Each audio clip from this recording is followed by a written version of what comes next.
love to, and I'm honored to be with you all and to listen into all this. It's been fascinating. At the community level, at the city level, you know, there is a supply side angle. You know, we've been able to block infrastructure using land use and air quality jurisdiction. We managed to stop thermal coal exports here and really up and down the west coast of North America.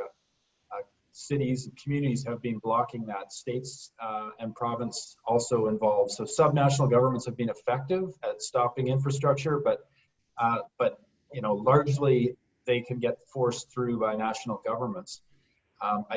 You did speak to the importance of the demand side, and cities and communities have to step up and deal with the demand side.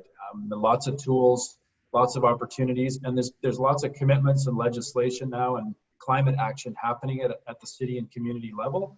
So there's an encouraging movement that's happened because people are electing local officials and holding them accountable for dealing with the demand side and phasing out the use of fossil fuels in our cities.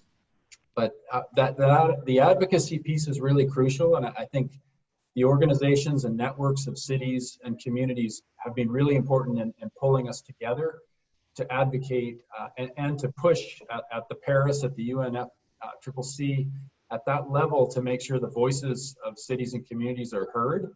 I think we're an important piece of the puzzle, both on the supply and demand side. And the more coordination and effort we have, like the approach with the treaty, the better. Like we have to have more to push forward and deal with the supply side so that we can keep pushing on the demand side as well at a local level.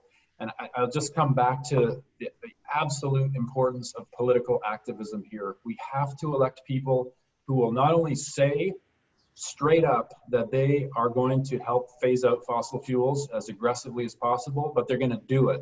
And we have to hold them accountable, and we have to elect them at every level of government. And that, you know, that's where we have democracy. We have to use it with everything we've got right now to get people in there who can make this change and regulate and make sure it's a just transition and supports everyone. So political activism is essential here, and following through to make sure that both the demand and the supply side are dealt with.